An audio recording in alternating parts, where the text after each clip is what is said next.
Imagine this scene. You are standing inside an open grave. The earth is still damp, the smell of mud and limestone rising cold into your lungs. You are not lying down because you are dead. You are standing there because they are about to kill you before your body has even stopped breathing.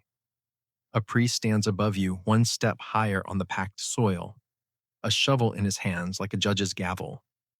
He is not preparing to bury a corpse. He is preparing to bury you.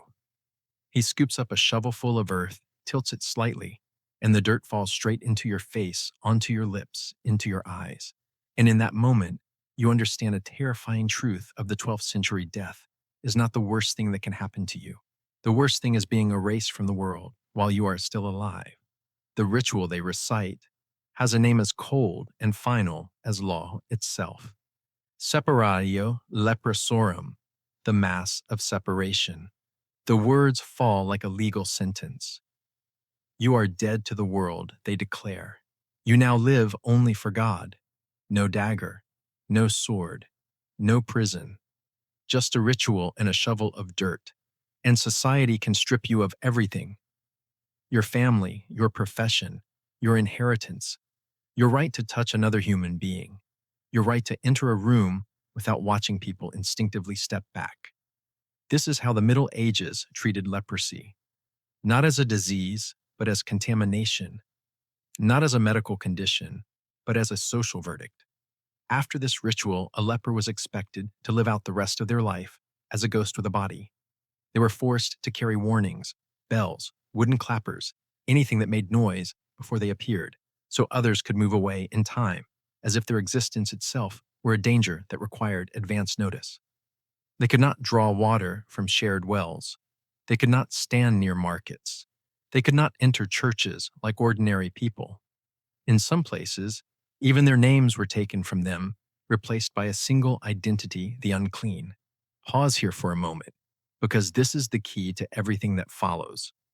We live in an age that understands leprosy as a bacterial infection. We know it spreads slowly. We know it is treatable. They did not. All they saw was flesh, deforming sensation disappearing, and something far older than science: fear of decay, fear of divine punishment, fear that God was speaking through your body. In that world, you were not just sick, you were condemned. Now change the scene. Same person, same century, same sentence waiting to be carried out. But instead of standing at the bottom of a grave, the boy stands beneath the vaulted ceiling of a cathedral, light pouring through stained glass like fire across stone. Instead of a dirt falling onto his face, a heavy golden crown is placed upon his head. Instead of warning bells, church bells ring out across the city. Instead of being declared dead, he is declared king. This is the paradox history sometimes throws directly in our faces. Some people should have vanished from society only to be pulled back by power, not to save them, but to turn them into symbols. And that raises a question that makes this story more than a royal biography. It becomes a test of how humans see one another. If the entire world considers you already dead, can you still rule? Can you command when half the court believes your body is nothing more than a ticking clock? Can you lead armies when your own hands no longer feel pain or steel?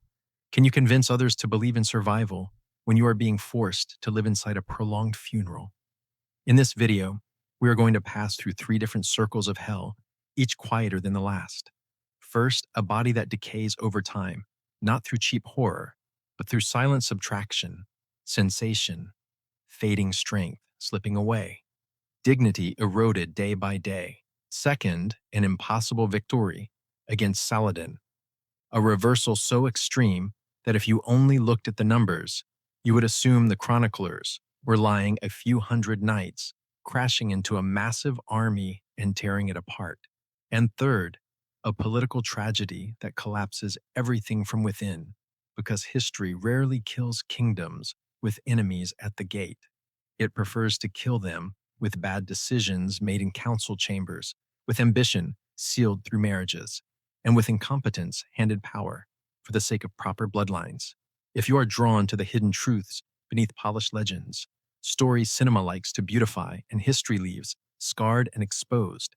Stay with me to the end, because this is not just a tale about a leper king and a silver mask from modern imagination.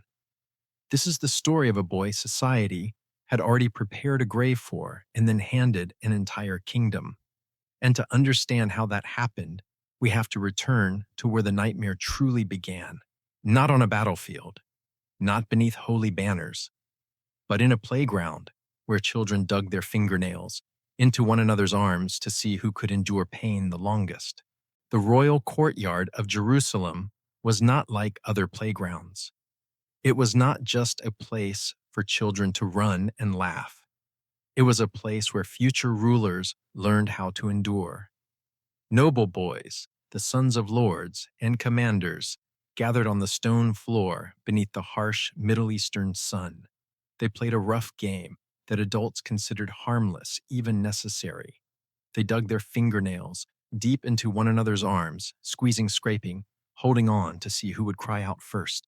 It was an unspoken test: who could tolerate pain longer, who could remain silent under pressure, who deserved to carry a sword in a world where suffering was a common language. Cries rang out. Some boys pulled away in tears. Others clenched their teeth, endured a moment longer, then released their grip and rubbed the angry red bruises blooming across their skin. In the middle of this childish chaos, William of Tyre stood watching. He was not just a tutor, he was a man trained to notice what others missed, and he saw something that sent a chill through him. One boy did not react. Prince Baldwin, 9 years old. While the others recoiled in pain, Baldwin did not cry out. He smiled. Not the forced grin of a child pretending to be tough, but a genuine smile, as if he believed he was winning the game. William stepped closer. He watched the boy's arm. There was no flinch, no withdrawal, only an unsettling calm. William did not ask a question. He could not. There are moments in life when asking would shatter everything, and this was one of them. He took Baldwin's right arm and did something no teacher should ever do. Using his own fingernails, he pressed harder than any child would dare, digging deep into the soft flesh. The skin changed color, white, then red, but Baldwin only looked at him confused. He did not pull away. He did not groan. There was no response at all. "I feel nothing," the boy said, as if stating something trivial. A short sentence, but for William it was a catastrophe, because a loss of sensation is not a loud symptom. It does not scream. It does not bleed right away. It arrives in silence. And in their world, that silence had a name everyone feared: lepra. Leprosy. A disease that does not kill you quickly, but consumes you slowly, beginning with the nerves, with sensation, with the ability to know you are being injured. That is what made it more terrifying than any battlefield wound. A sword cut tells you that you are dying. This disease does not. It allows you to smile while your body has already begun to betray you. William understood this instantly, and with that understanding came a brutal inner conflict. If he spoke the truth, he could destabilize an entire kingdom. A condemned heir meant uncertainty, factionalism, enemies beyond the walls, sensing weakness. If he remained silent, he would be signing the sentence of a child. Not a sentence of immediate death, but one of living inside a lie, waiting for an ending everyone knew was coming, but no one dared to name. There were no microscopes, no antibiotics, no concept of bacteria. They did not understand biology. They understood curses. They believed God was speaking through the boy's body, and they were afraid to listen. The court made its choice. They chose silence. They chose concealment, not out of mercy, but out of stability. Baldwin remained the heir, and his illness became a state secret. But secrets have a cost. From that moment on, an invisible clock began to run. It made no sound, but with every passing year, something would disappear. First sensation in one arm, then the strength in that hand, then the ability to grip to fight like other men. Later, subtler losses followed: the ability to touch another person without fear, the ability to enter a room without changing its atmosphere. Even dignity, something no one can measure, was slowly worn away. And the cruelest irony of all was this Baldwin had no idea what awaited him. He only knew that the world had begun to feel strange. Adults whispered more often. Glances lingered longer than they should. Decisions were made without him in the room. The boy still played in the courtyard. He still learned to ride. He still dreamed of glory like any other prince. But beneath it all, the disease was doing its work quietly, patiently. From this point forward, this would not be a story about a single collapse. It would be a story of erosion, of a man being consumed piece by piece while trying to keep an entire kingdom from cracking in rhythm with his own body. And then, while that invisible clock had barely completed its first few turns, death arrived. Not for Baldwin. Not yet. It came for his father, King Amalric. When the final shield was removed, the 9-year-old boy, with a fatal secret in his arm, suddenly faced a truth colder than any funeral ritual. The throne was waiting. When King Amalric died, Jerusalem did not have time to mourn. In this land, the death of a king was not merely a personal loss. It was a strategic signal. News traveled faster than messengers. Every enemy within hundreds of miles was listening. And when the shield of a dynasty vanished, the throne could not remain empty, not even for a single breath. So they placed the crown upon Baldwin's head. A boy still smaller than the throne he was meant to sit on.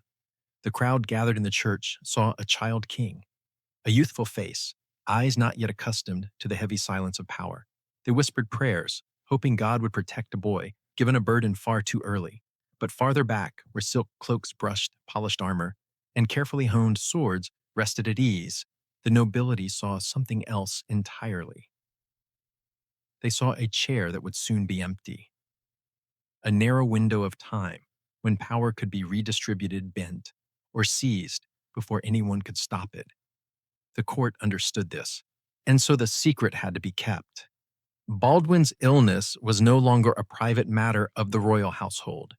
It became a question of national security. If word spread that the King of Jerusalem was a breathing corpse, alliances would dissolve like salt in water. Neutral vassals would drift towards stronger hands. And to the south and east, Saladin would not need a map to know when to march. So they concealed it. They smiled during ceremonies. They spoke in reassuring tones. They arranged for the king to appear just often enough, but never too close. But concealment has a poisonous side effect. When no one is allowed to speak the truth, everyone begins to whisper. And whispers are always worse. Rumors warp, exaggerate, and drift through stone corridors like toxic smoke. People did not say Baldwin was ill. They said Baldwin was dying. They did not discuss symptoms. They wagered on how much time he had left. Every feast, every council meeting carried the same unspoken question. How long now? Factions formed quickly. No declarations were needed. No banners raised. They aligned themselves around interests. The war faction was made up of men who lived by the sword, frontier lords, hardened knights, who understood that waiting meant dying in a slow, brutal siege. To them, the king's illness was an argument for striking early, for reshaping reality before his body collapsed. Opposite them stood the accommodationists, men enriched by trade taxation and desert caravans. They did not need glorious victories. They needed stability long enough for money to keep flowing. To them, a sick king justified treaties, tribute delay, and the hope that the problem would resolve itself when the crown passed to someone else. In closed chambers, where torchlight stretched long shadows across stone walls, conversations took place that would never be recorded by chroniclers. They did not ask how Baldwin would live. They asked when he would die. Who would serve as regent? Who would marry whom? Which lands would change hands when the inevitable arrived? This was the cold logic of medieval politics. Death was not a tragedy. It was a variable to be calculated. And Baldwin, though seated on the throne, felt it. No one spoke plainly to him, but he sensed the lingering glances, the conversations that stopped when he entered the room, the subtle relief when he left. They pitied him, and that pity was the deepest humiliation of all, because pity does not treat you as a rival. It does not recognize real authority.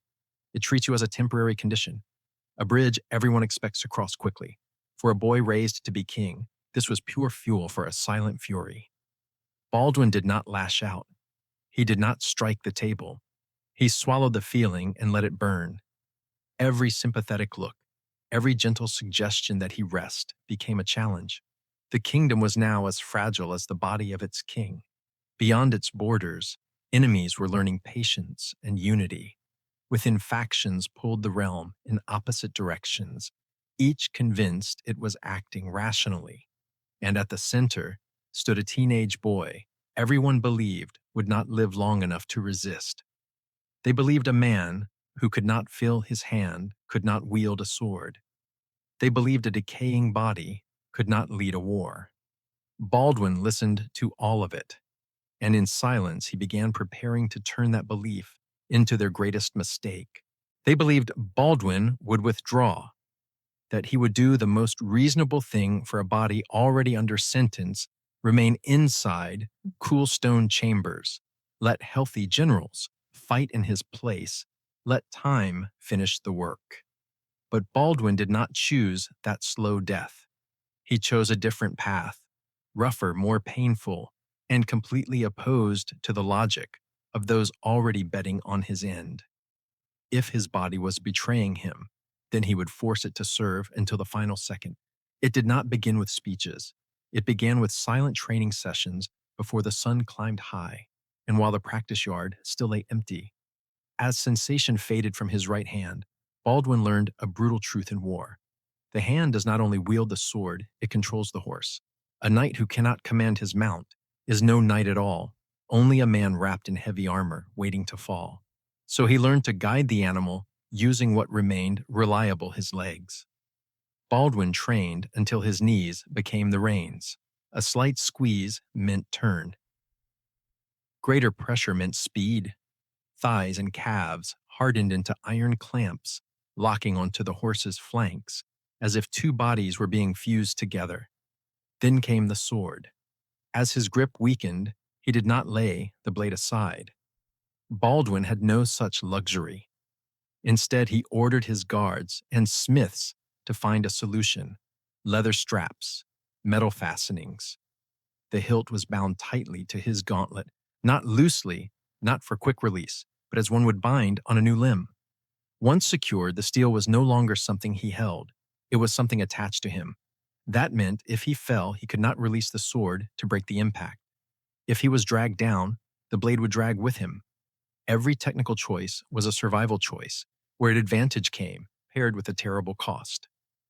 These days of training were nothing like the drills of other knights. For them, exhaustion was a signal to rest. For Baldwin, exhaustion was merely a suggestion. His skin might be numb, but beneath it bone and joints were not.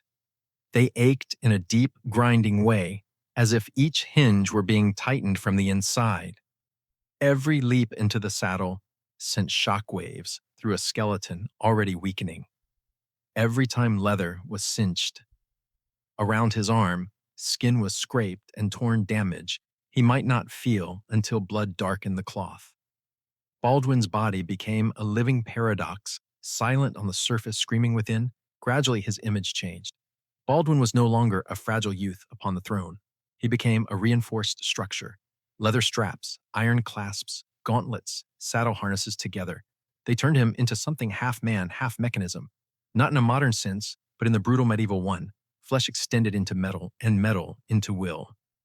Each morning, as his attendants helped him into armor, it resembled a ritual of nailing him to war, nailing him to a path with no retreat. And then there was something Baldwin had not initially planned for, but quickly learned to wield: psychological force. When he began appearing on the training field beside healthy knights, not all of them looked at him with contempt. Some looked with shame. Imagine being a grown knight, body intact, sword steady in your hand, while before you rides a young king wrapped in bandages, moving stiffly yet climbing into the saddle day after day. If he could do this, what excuse remained for aching muscles or fatigue? Baldwin did not need to shout. He did not need threats. His presence was enough. It forced the strong to confront an uncomfortable question. Did their courage come from strength, or simply from never having been tested? Like this. Slowly, Baldwin understood that his own image was a weapon that did not cut flesh, but sliced into complacency. When he rode along the battle line, bandages and bindings visible beneath his cloak, it sent a message without words. If a man rotting by degrees still leads from the front, then no one has permission to stay behind. This was how Baldwin compelled courage, not through commands, but through merciless comparison. But willpower, even wrapped in metal and leather, is not enough to win a great war. Courage can hold an army in place, but victory demands more. It demands timing. It demands the enemy's mistake. And across the desert, inside vast tents where maps lay spread across wooden tables, there was a man calculating, confident that time itself was on his side. His name was Saladin. Across the desert, Saladin did not see a legend. He saw a problem. And above all else, Saladin was an excellent problem solver. History often turns him into a symbol of one side, a rival figure in the Crusader narrative. But strip away that paint, and what remains is a cold, patient unifier. Saladin did not build power through impulse. He built it through order. While Baldwin was learning how to bind a sword to his hand, Saladin was doing something far more difficult, forcing fractured Muslim factions to stand beneath a single banner. His equation was simple. To crush Jerusalem, it first had to be isolated. To isolate it, Syria and Egypt had to become one. Only with a secure rear could he wage a prolonged campaign without fear of being struck from behind. This was not cruelty. It was strategic discipline. Saladin was willing to delay glory in exchange for certainty. And during that delay, he looked toward Jerusalem the way one looks at a house with cracked walls. It had not collapsed yet, but everyone knew it would. From that perspective, Baldwin IV was not a serious threat, a leper boy propped up to keep a seat warm while his court tore itself apart. Reports from Jerusalem spoke of factions, of disputes, of a young king appearing less and less in public. All of it reinforced an assumption that seemed reasonable time was on Saladin's side. And so he was in no hurry. He allowed Jerusalem to exist, the way a hunter lets prey tire itself before the final strike. That was the central mistake, not because Saladin was foolish, but because he misjudged a variable no map could show. He looked at Baldwin and saw a body in decline. He looked at Jerusalem and saw a divided kingdom. What he did not see was the most dangerous thing of all, a man with nothing left to lose. In war, those with much to protect tend to be cautious. Those without a future are not.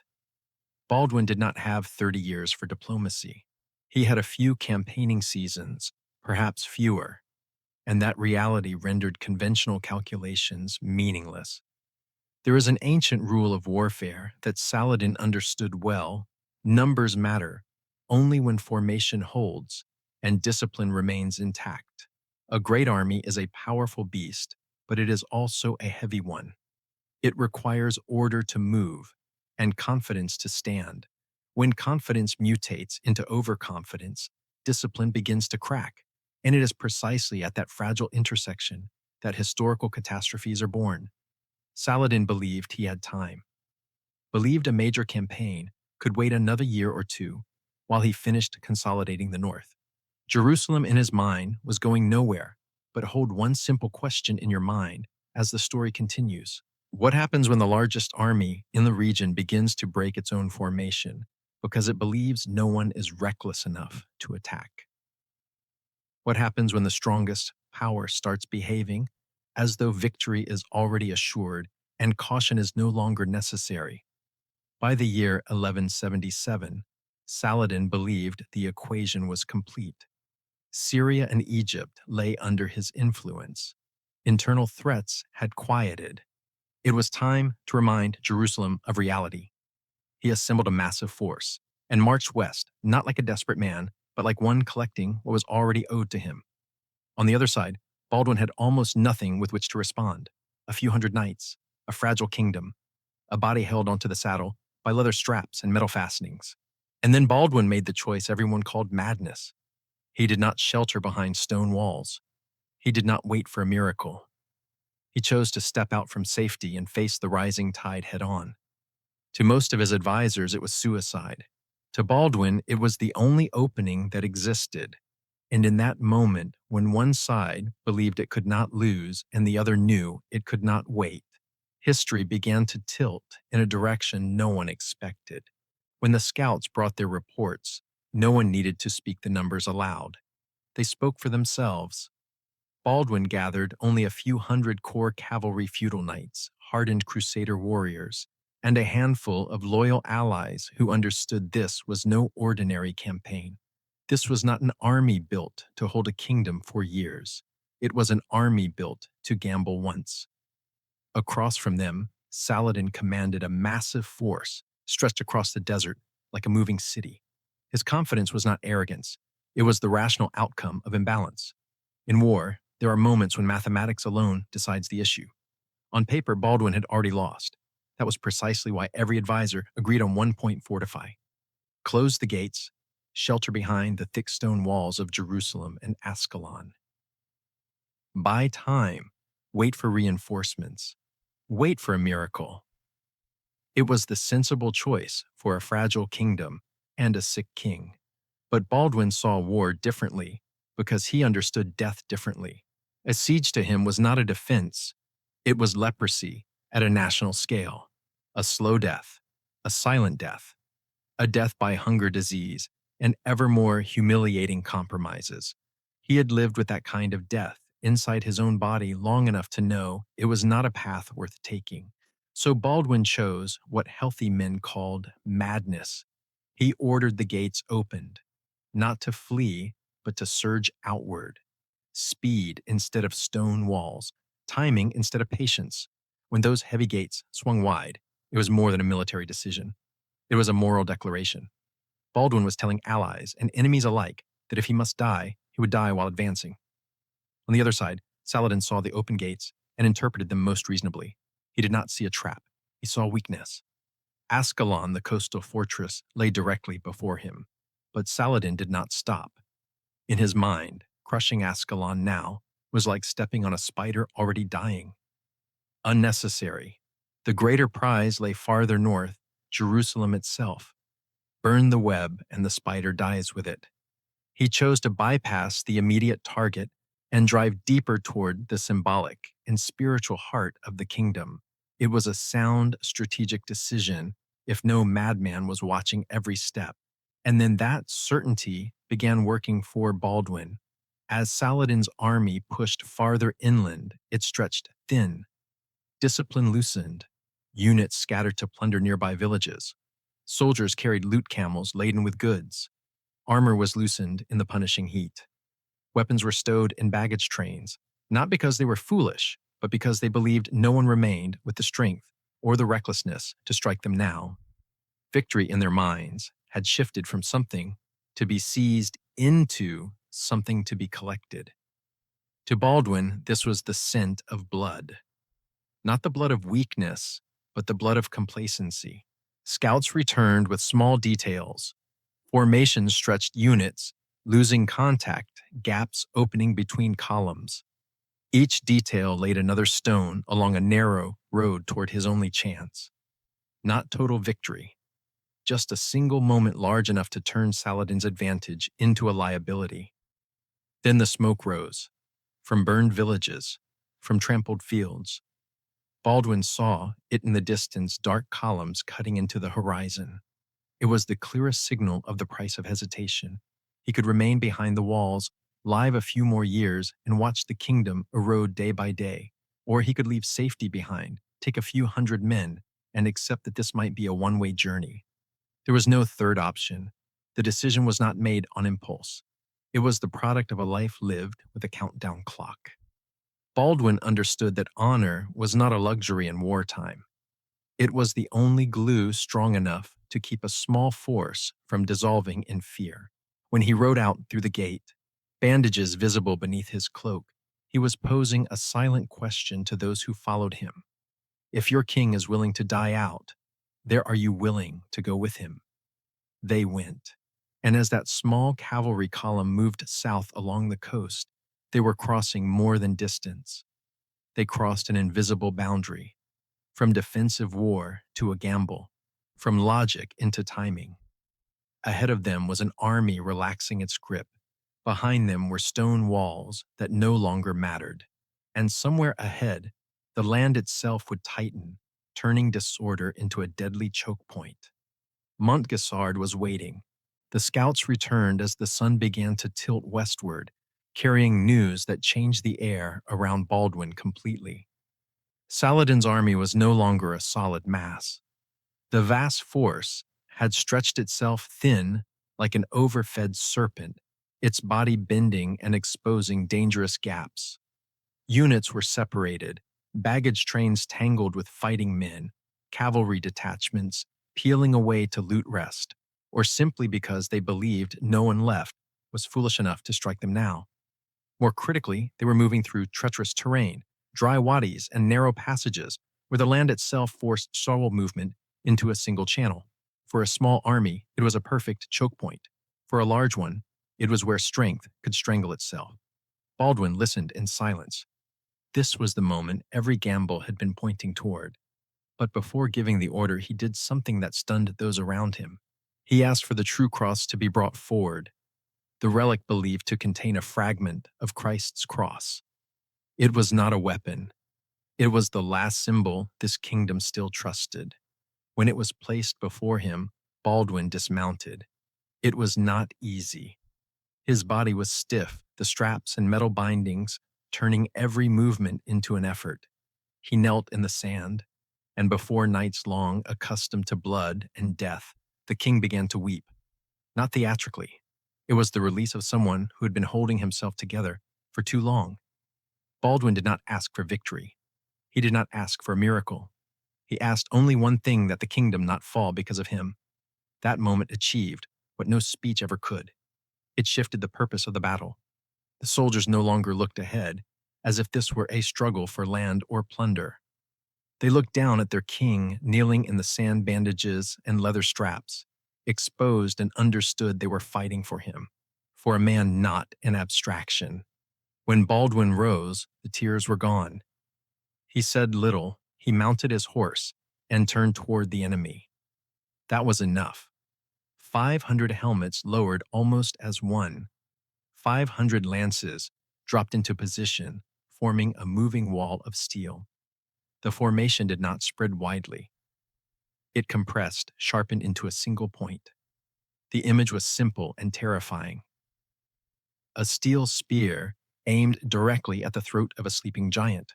There were no booming war drums, no prolonged trumpet calls, only the heavy breathing of horses and the scrape of metal against metal. When the charge came, it was unlike anything in modern warfare. This was not sustained firepower. This was a single physical event. 500 knights surged forward like 500 tanks, without brakes, momentum building with every thunderous stride. The ground trembled, and then they hit. Saladin's front ranks barely had time to understand what was happening. Some men were half-armored. Others were leading horses. Others were securing plunder for camels. The first impact did not just kill. It shattered order. The baggage train was punched through like paper. Wagons overturned goods, spilling out to form obstacles inside an already confused mass. And the spearhead did not stop. It drove on straight into the core of the army. At that moment, numbers turned traitor. As panic spread, size ceased to be an advantage.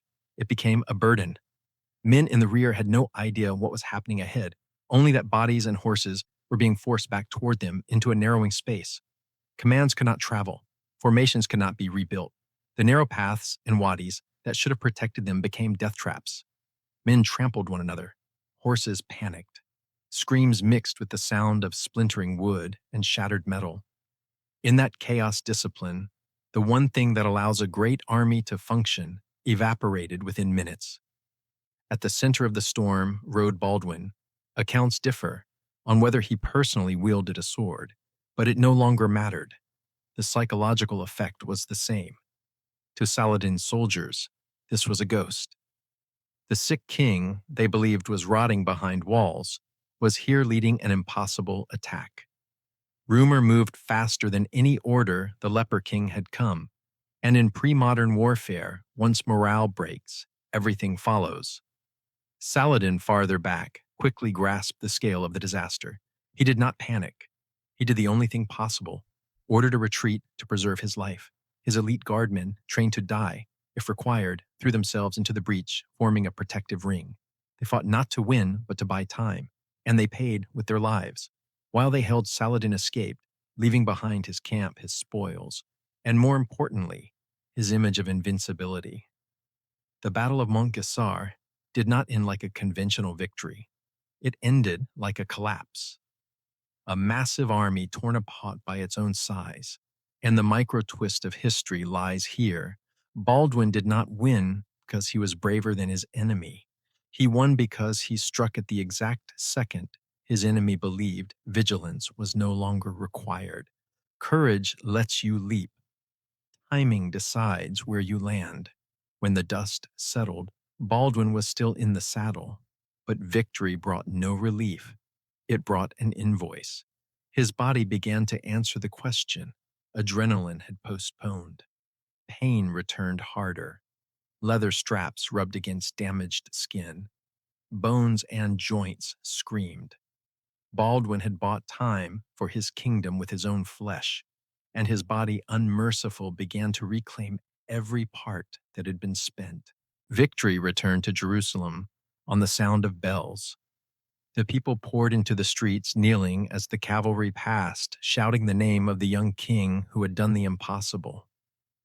In that moment, Baldwin was no longer the sick boy whispered about behind closed doors. He was God's chosen, a living miracle, proof that Jerusalem was still under protection. Banners flew, hymns echoed. Stories began to circulate, polished, enlarged, reshaped as all great victories demand. Outside, history was being written in gold.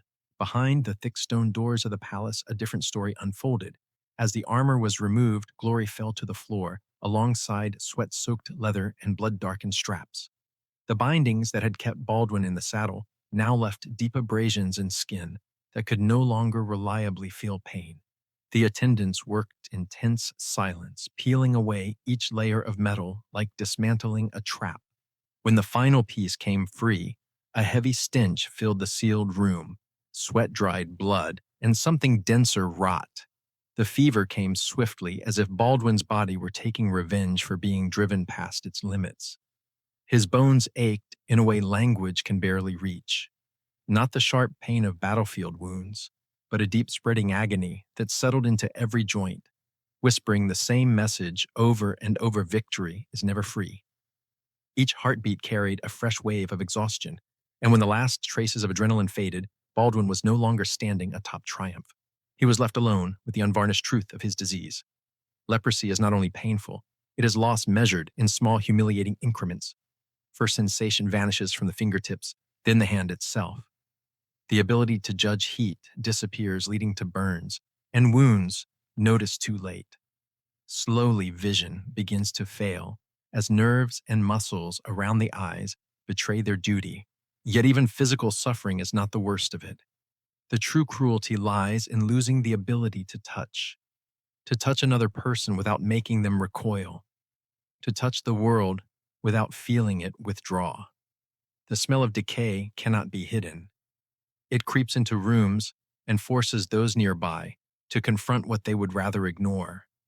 No one says it aloud, but everyone knows. Footsteps slow, conversations shorten. Uncertainty appears in the eyes of those who had cheered Baldwin in the streets only days earlier, not because they hated him, but because they were afraid. Afraid of the disease, afraid of its religious meaning, afraid of the future it implied. Baldwin became the center of an invisible circle, revered but untouchable. Nowhere was that isolation clearer than in the council chamber. Lords and advisors still came, still brought maps and reports. They leaned in close to whisper matters of state, because war does not pause for emotion. But no one placed a hand on the king's shoulder. No one made the unconscious gestures of familiarity. Baldwin sat listening sometimes, leaning forward to hear more clearly, aware of the space between himself and the world. He still governed, still asked sharp questions, still made decisions. When he could no longer hold a pen, he commissioned a seal to press his authority into wax. A small piece of metal stood in for a hand that was slowly going dark. That persistence earned admiration, but it also sharpened a truth no one dared to speak aloud. Time was not on Baldwin's side. Each council session was a small victory over his body, and simultaneously a reminder that such victories could not continue forever. Fevers came more often. Clear days grew shorter. And amid all the military planning, one question began to hang in the air, heavier than any map. If the king could no longer wield a sword, who would wield it in his place? This was when the victory at Montgisard revealed its poisonous side.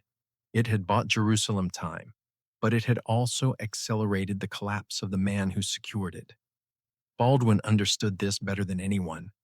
He knew his body was failing faster after each extraordinary exertion, and with the ruthless clarity of someone living beside a countdown clock, his gaze turned beyond himself, not to how long he would live, but to how the kingdom would survive when he could no longer hold it together by sheer will.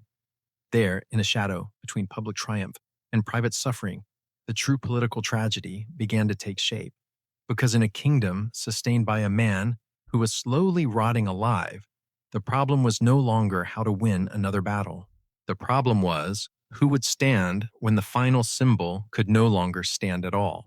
As Baldwin's story was retold across centuries, one image gradually seized the collective imagination: the silver mask, smooth, cold, concealing a ruined face and transforming a sick king into something almost superhuman. In that version, Baldwin is not merely enduring suffering. He becomes a symbol of power, mysterious, controlled, nearly untouchable. The silver mask gives modern audiences something familiar: a clearly framed hero, an icon fit for posters, an image far easier to remember than the tangled, uncomfortable truth of history. But when we step away from the cinema and return to the sources, the silver mask begins to dissolve. There is no contemporary record describing Baldwin wearing a metal mask. No accounts, no inventories, no eyewitness detail. Instead, the chronicles speak of things far more ordinary and far more painful. Cloth veils heavy fabric. Baldwin covered his face not to project authority, but to preserve what little dignity remained. As the disease advanced, the face, especially the nose, lips, and the area around the eyes, began to deform. Covering it was not political theater. It was a profoundly human response to bodily collapse. There is a subtle but crucial difference between these two images. The silver mask suggests control. It implies that Baldwin mastered his suffering, turned pain into an aesthetic weapon. The veil does not. The veil speaks of vulnerability. It says that Baldwin knew he was becoming difficult to look at, and he did not wish to force that sight upon others. He did not want children to recoil. He did not want his people to associate their king with visible decay. In that choice lies more compassion than calculation. So why did the myth of the silver mask take hold and spread? Because humans prefer clean symbols. A metal mask is neat.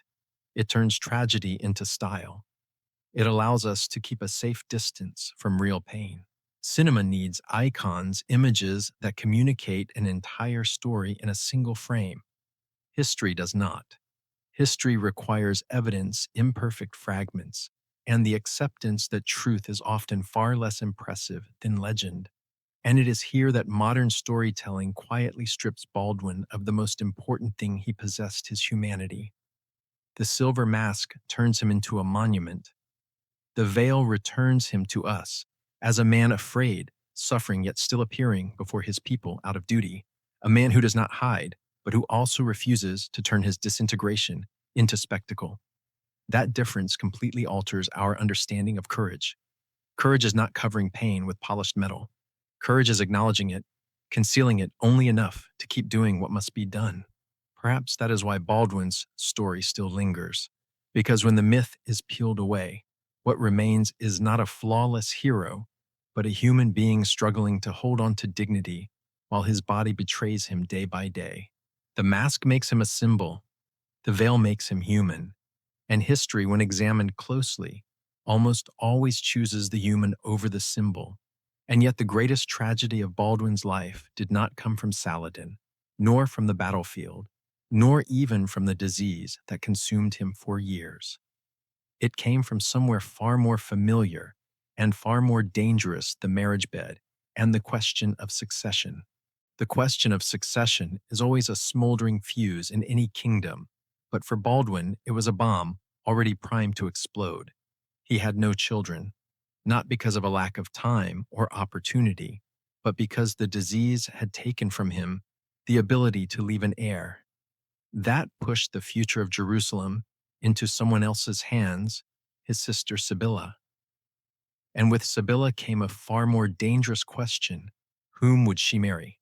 In this world, the man beside a queen was not merely a husband. He was the sword, the one who would give orders when armies needed to advance or halt. Baldwin understood this more clearly than anyone. He did not need a noble name or a handsome face. He needed competence. He needed someone who could do what he soon would not be able to do himself: command armies. But time did not grant him the luxury of calm selection. Fevers came more frequently. Clear days grew shorter. And in that desperation, Baldwin accepted a move that deep down he did not fully trust. Guy of Lusignan, a knight of modest background, striking in appearance, but never tested under true pressure. Allowing Sibylla to marry Guy was not naivete. It was a wager placed when the clock had almost run out, the court fractured further. Factions that had long simmered now found cause for open confrontation. Some supported Guy, believing a healthy, confident figure would bring stability. Others opposed him fiercely, seeing in Guy a dangerous emptiness. Baldwin, caught between these forces, tried to maintain control, but his body continued to betray him, and power, as it always does, began to drift toward those who could stand longest in the room. The moment of truth came when Guy was given command in a situation demanding decisiveness. Saladin appeared. The army of Jerusalem held a favorable position. The moment had arrived, and Guy gave no order. He hesitated. In the medieval mind, this was not merely a tactical error. It was a humiliation. Refusing battle when holding an advantage was worse than defeat because it revealed a lack of resolve. Knights who had followed Baldwin through Montgisard stood waiting, then realized that the man now holding the sword lacked what Baldwin possessed: ruthless clarity in the face of death. When the news reached Baldwin, now nearly blind and carried on a litter, something awakened in the man everyone believed already fading. He erupted in fury, not the anger of youth, but the anger of someone who knows he has made the greatest mistake of his life. Baldwin acted. He moved to strip Guy of authority, erecting legal and political barriers, any obstacle he could place between that man and the throne. It was one of the bitterest tragedies of his life, a crippled king, forced to spend his final strength undoing his own decision. In his final years, Baldwin was no longer a knight in the saddle. He became an intellect in shadow, carried on a litter brought into the council chambers, his voice growing weaker while his will did not. He tried to rearrange the succession, elevate alternatives, and build safeguards to protect the kingdom after his death. But politics does not wait for the dying. When Baldwin finally passed, the real funeral at last arrived. At the same moment, political knives that had long been drawn moved freely. The young successors Baldwin had hoped for died one by one. Each barrier he built collapsed like a hastily raised wall. In the end, the crown fell to Guy. And with Guy came the very mistakes Baldwin had avoided his entire life, now executed with confidence and calm. Saladin was given cause. Armies were assembled. War returned, this time led not by a king who knew time was against him, but by one who believed he had plenty of it. Hatton emerged like a completed curse. Baldwin had avoided that terrain all his life, avoided waterless marches, avoided battles where heat and numbers would crush an army. Guy marched straight into it. Errors compounded. And when the battle ended, the army of Jerusalem was destroyed. The gate to Jerusalem stood open. The city fell not because of a lack of courage, the knights fought and died, but because of a lack of competence at the highest level. Here, the circle closes. The story began with a ritual in which a living man was declared dead. It ends with the image of a man considered dead for most of his life yet, who lived long enough to hold an entire kingdom together. Baldwin passed through the world like a moving funeral, carried veiled, whispered about. But until he could no longer do so, he commanded. He defeated the enemy outside the gates, but could not defeat the errors and ambitions within his own family. Some people are born already written off by society. Baldwin was one of them, yet he lived long enough to do what the healthy could not defeat a rising empire and keep his kingdom alive for another decade. And then in cruel irony, it was his allies and successors who destroyed what he had preserved with his own flesh. So one question remains, and it has no easy answer. If Baldwin had lived 10 more years, could Jerusalem have escaped its fate?